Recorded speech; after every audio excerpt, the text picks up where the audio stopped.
Ramesh railway station पर guard की नौकरी करता था। उसकी शेप हाल ही में रात की हो गई थी और उसका ट्रांसफर एक ऐसे रेलवे स्टेशन पर कर दिया गया था जो काफी सुनसान और वीरान था। वहां से ज्यादा गाड़ियां नहीं गुजरती थी और प्लेटफॉर्म भी अक्सर सुनसान ही रहता था। उस स्टेशन पर ज्यादा पैसेंजर भी वेट नहीं करते थे। शहर की आबादी भी कम थी। रमेश इस बात से काफी नाराज था कि उसका ट्रांसफर ऐसी वीरान जगह पर कर दिया गया। एक रात रमेश खुद से ही बड़बड़ाता हुआ चला जा रहा था। क्या मुसीबत है, अच्छी खासी घर के पास नौकरी चल रही थी, बेकार ही सुनसान जगह पर ट्रांसफर हो गया। 1 महीना देखता हूँ, फिर बात कर लूंगा। ट्रांसफर किए उसका यहाँ नौकरी करने का बिल्कुल भी मन नहीं था। हाथ में लालटेन लिए और दूसरे हाथ में डंडा पकड़े हुए वो प्लेटफॉर्म के चक्कर लगा रहा था। बीच बीच में सीटी बजा देता। एक रात की बात है, उस रात दर्द फॉर्म पर उसके अलावा और कोई नहीं था। रात के 2 बज रहे थे। रमेश ने देखा कि एक आदमी बेंच पर बैठा हुआ था। ठंड का मौसम था और वह आदमी ठंड से कांप रहा था। रमेश उसके सामने जाकर खड़ा हो गया और उससे पूछताछ करने लगा। गौर हो भाई। उसने देखा कि आदमी खुद ठंड लग रही है। वो आदमी कुछ बोल नहीं रहा था। उस आदमी ने कुछ नहीं कहा। अरे कुछ बताओ भी, कौन हो? आदमी बस ठंड से काफी जा रहा था। उसने उसे अपने बैग से शॉल निकाल कर दे दिया। आदमी जैसे ही रमेश की तरफ बढ़ा रहे कर गया, उस आदमी का चेहरा ही खाया।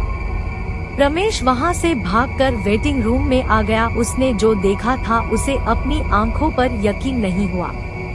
वो फिर से कुछ देर बाद उसी जगह पर करने गया तो उसने देखा कि वहां कोई भी था, बस उसका शॉल गिरा हुआ है।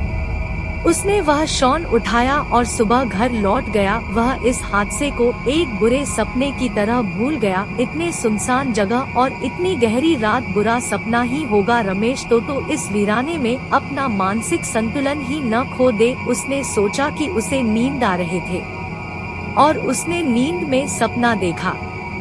अगली रात वह फिर से ड्यूटी दे रहा था, प्लेटफॉर्म के चक्कर लगा रहा था।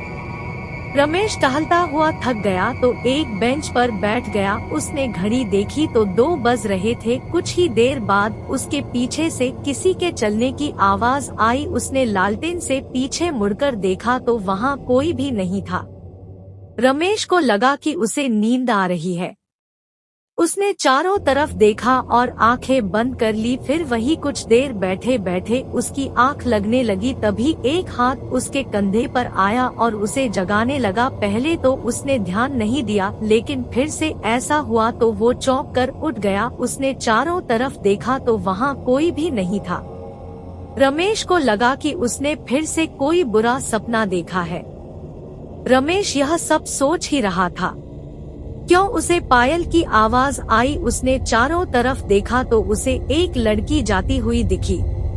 रमेश उस लड़की को आवाज देकर रोकने लगा। रुका है, सुनो रुका। वो जैसे ही उस लड़की के पास गया तो वो लड़की गायब हो गई थी। रमेश इस बार घबरा गया था। उसके माथे का पसीना साफ साफ बता रहा था कि वो पूरी तरह से तैयार किया है। रमेश ने यह बात फिर से किसी को नहीं बताई, लेकिन अब उसे प्लेटफॉर्म पर ड्यूटी करने से डर लग रहा था। अगली रात रमेश एक ही जगह खड़ा रहा। उसने